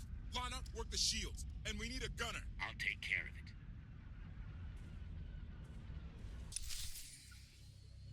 Oh, we get to be in space with these guys. Ah, so the ship... It doesn't have anything to the right, but it has it to the left. See, I would fix that. That blocks kind of like half of your fucking vision. Like, it looks ugly. I would change that. I would change it, 100%. Alright, so this reminds me of the Ebon Hawk and all that shit. Oh, what? Ah, boarding parties. I love boarding parties, especially when they're about to die. Damn it, they hit like a truck.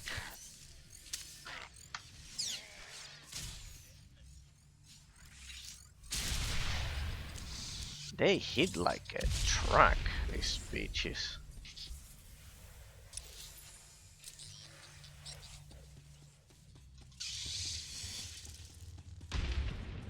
Hmm.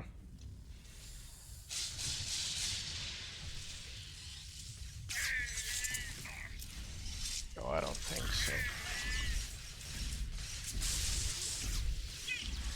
it's over.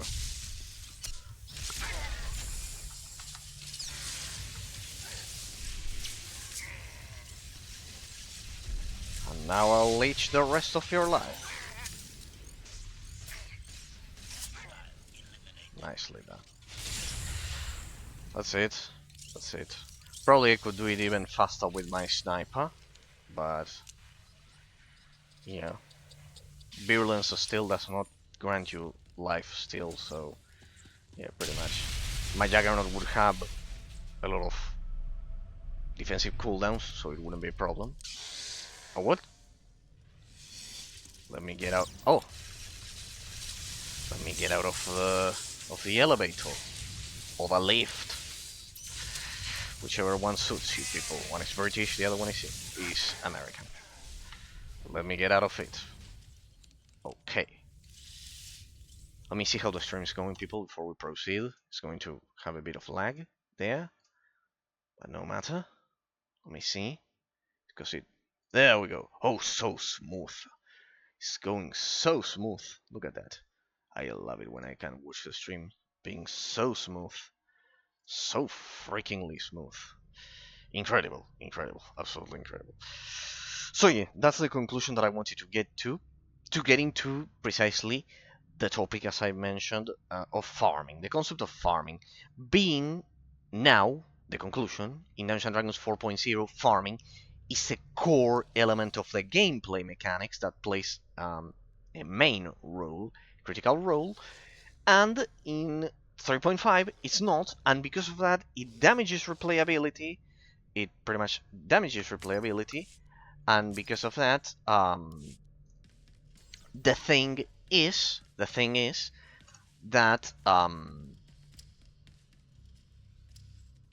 is that you uh, have to deal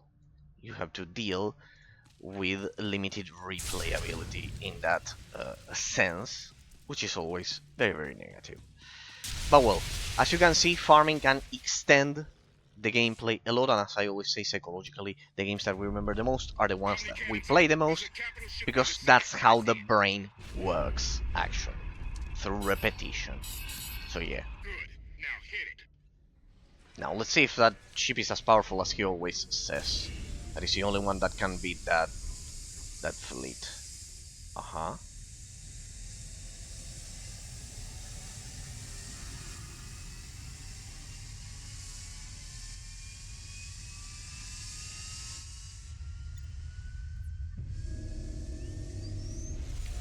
Chain reaction.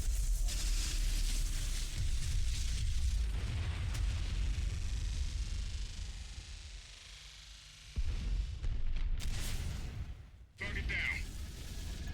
Wait, 5 targets. 10. I can't keep up. Ah, you know where this is taken from. This is taken from Ender's Game. I know it because real. We could take the whole fleet. It's my favorite book of all time. Highly recommended. Ender's Game. Why didn't you say so? All right, let's get out of here. It's Ender's Game. That one shot makes a chain reaction, pretty much.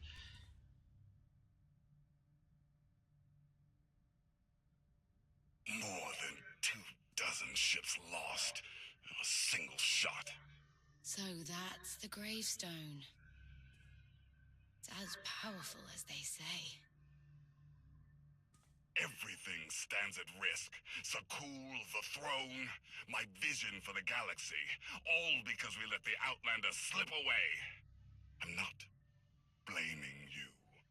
I didn't think you were. Father held us all back. You more than any. Such raw power. And yet you're still spreading your wings. Finding your limits. Nice to be appreciated for a change. So, what now? Now, I act.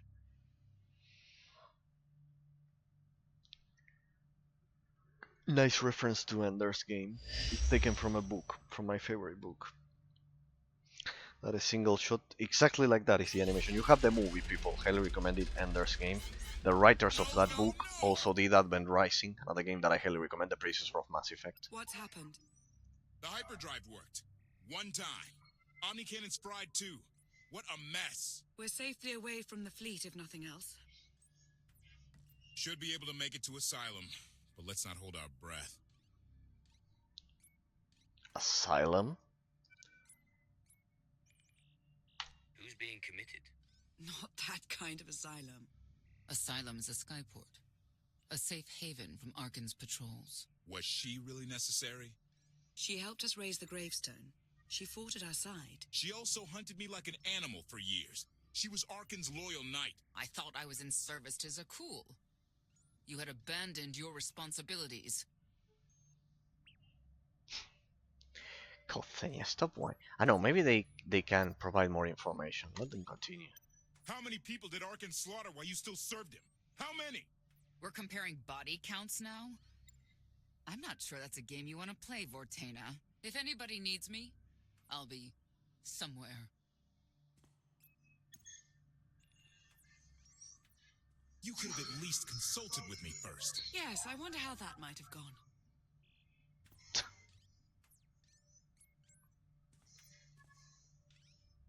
Absolutely. I'd be glad to fix the gravestone by myself.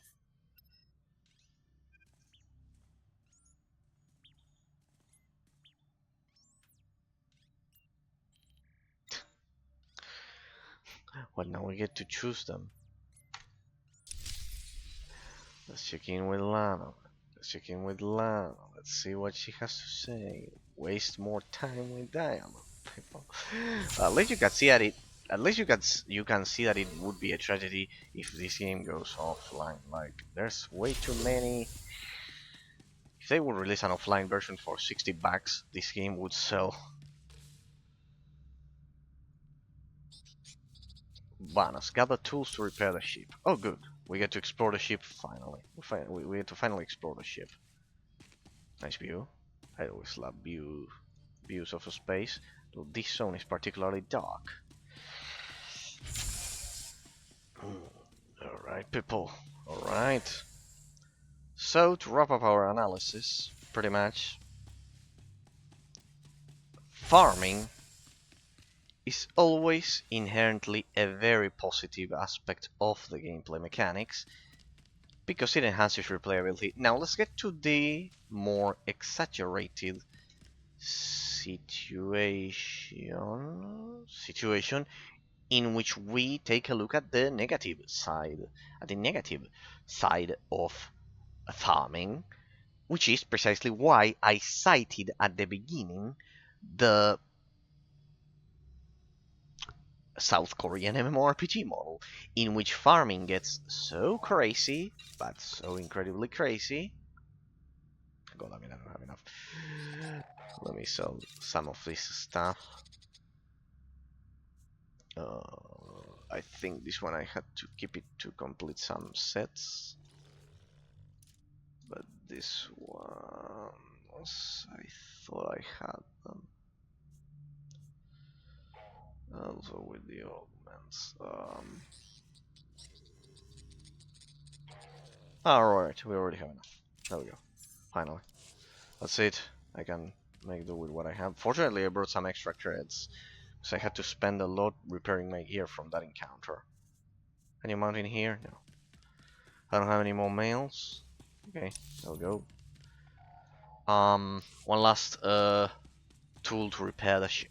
Okay, let's do it. The idea, people, is that we now get into the negative aspect of farming. It is inherently positive, yes.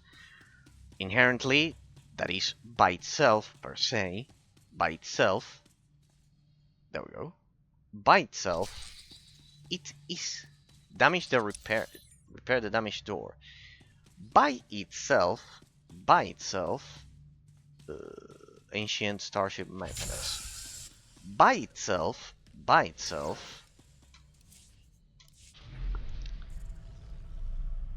farming is always positive. So fighting endless groups of mobs, it's always positive by itself. But the thing is that it can turn into a negative element of the gameplay mechanics. How? When they... I wonder what's behind the door then. Oh, what do we get? Oh, nice secret Banas area.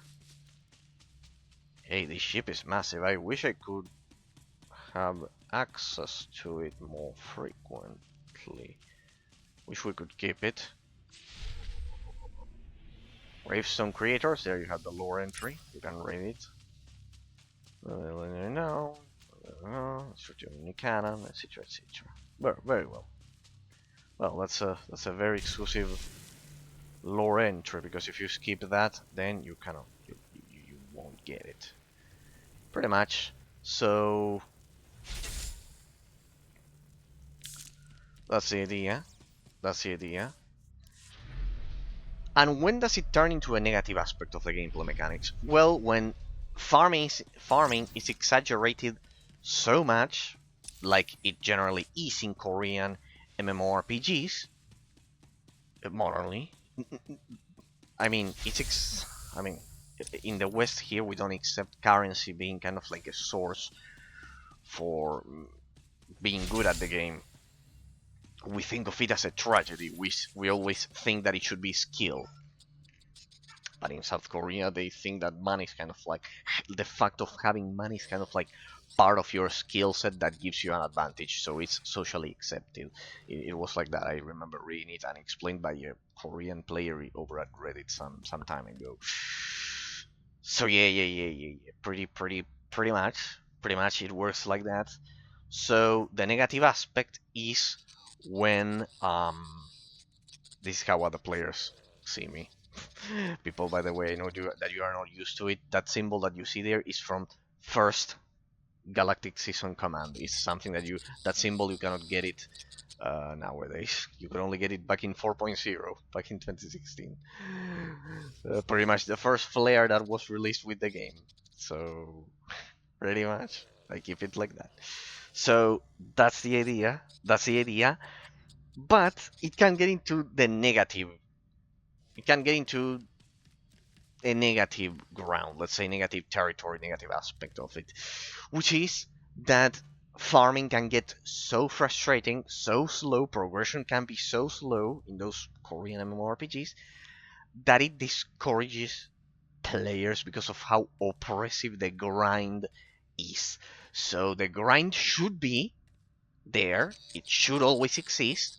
It's always a positive aspect because it enhances replayability, and psychologically we remember the most the games that have the most replayability. That's always positive, and it's positive that replayability is separated from the main story, from the what I call the grandeur category of the analysis, the impact of the story and its cohesion on the player's minds.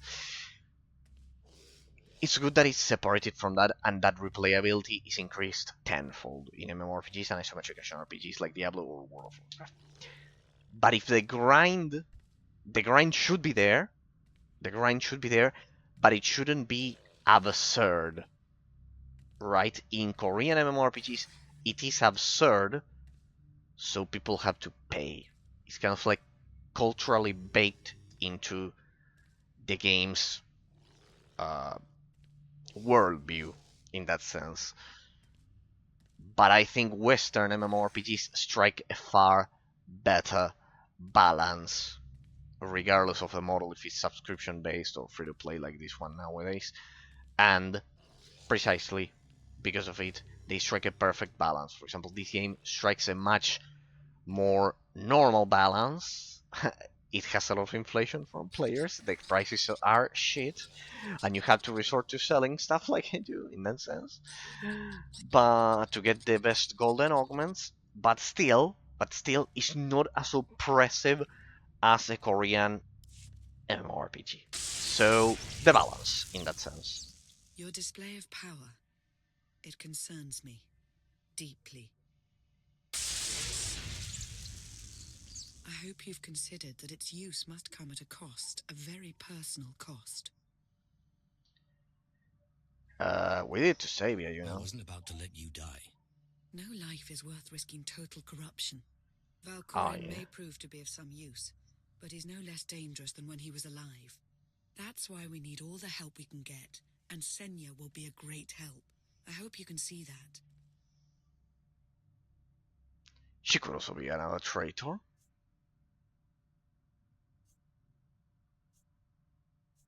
You could have let me know we had backup on the way. I wanted you to encounter her without my guidance, to see if you saw her as I did. We met shortly after I arrived in wild space. Senya was hunting Koth. I was hoping to learn your fate. We exchanged what information we could. This was all before I really knew Koth, of course, years ago.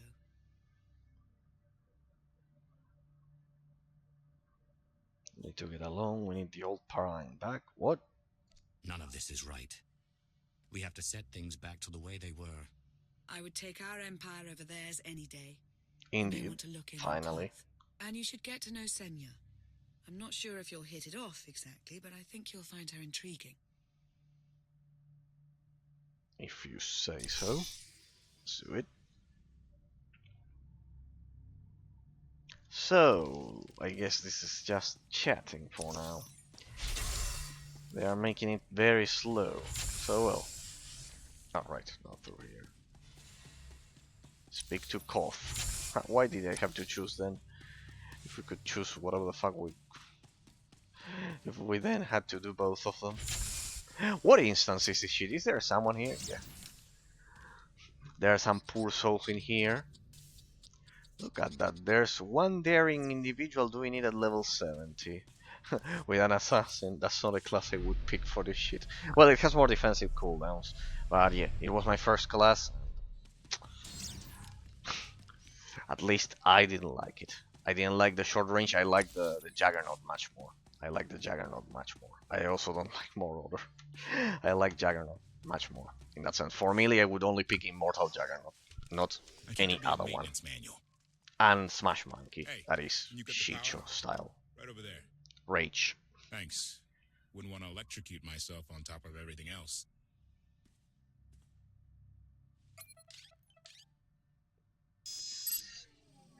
She's really something, this ship. But no one's been taking care of her. You've grown attached rather quickly. No offense, but it's the Gravestone that will save the galaxy from Arkham. Not you, not me, definitely not Senya. I'm not so sure about Senya's motives. A voice of reason. Thank you. I put all my trust in Lana and she goes to Senya for help. She does not know what she's getting us into. You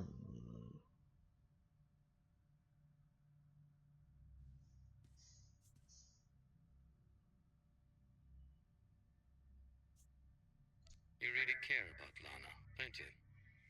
It's not like you're thinking. We've worked together for years. She saved my life more times than I can count. So I do what I can to return the favor. If that means storming into the Spire to pull some Outlander out of Carbonite, well, that's what I'll do. I'd be a frozen carcass if you hadn't. I have a good feeling, you know. We'll get Arkin. I should get back to it. Need to be sure the Gravestone can get us all the way to Asylum. Hey, if Senya shines that narrow spotlight of hers on you, check your shadow.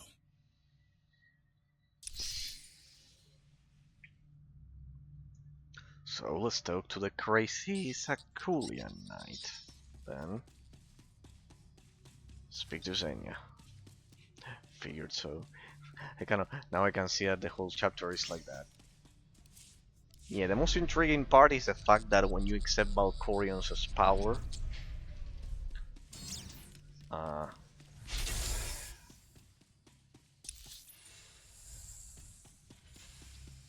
Lana is so worried about it, but well.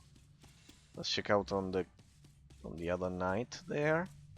The other guy, the other. Query. Ah, Has the meatbag bickering finally exhausted itself?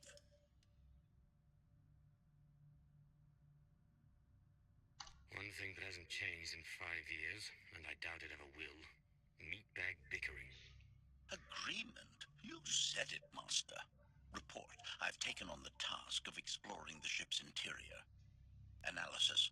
There are many sealed passageways, and I am unable to detect what may be on the other side.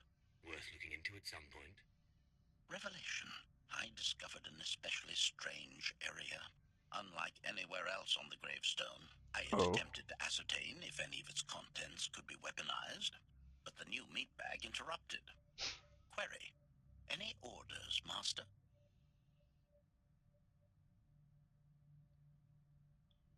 No. You were doing something of extreme importance, explorers of the ship. As you were, HK. Approval. I like your orders.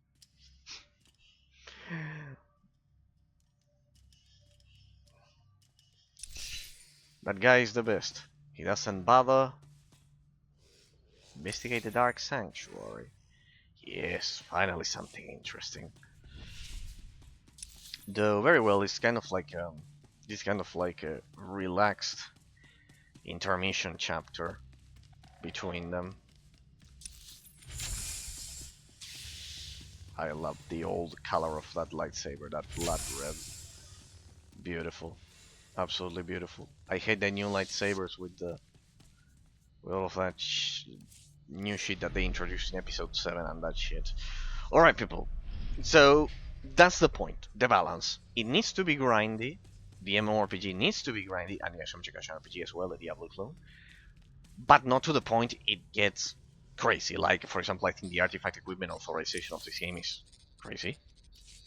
It's crazy. Like, I would lift the level cap, as I was mentioning the other day with another viewer. And yeah, I don't know, locking the gear up to a certain degree, like it does. I know. I couldn't help but take this place in either. Reminds me of a song I wrote.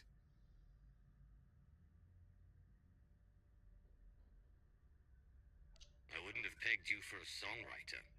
You know I get that a lot. Probably because most people meet me when I'm terse and angry. You seem nothing at all like the person I met in the swamp. Being a knight means everything, but I don't let it define me. When it's time to go to work, I'm who I need to be. The rest of the time, I'm just myself. You don't strike me as all that different.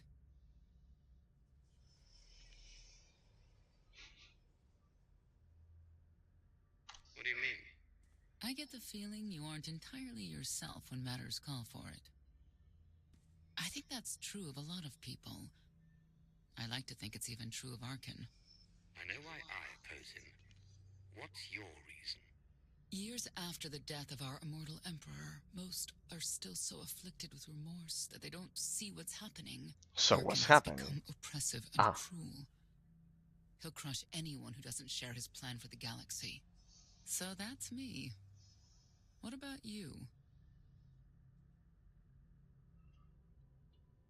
Trying to save the galaxies, my destiny, one revenge. Arkan took 5 years of my life. Turned everything inside out. He has to pay. Ah, but I we're know what immortal. that's like. Not exactly, but I see where you're coming from.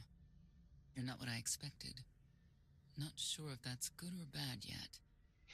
But I do know I'll have an easier time with you than Koth. Well, I see this was the expansion of relativism and exterminating all male characters. Well,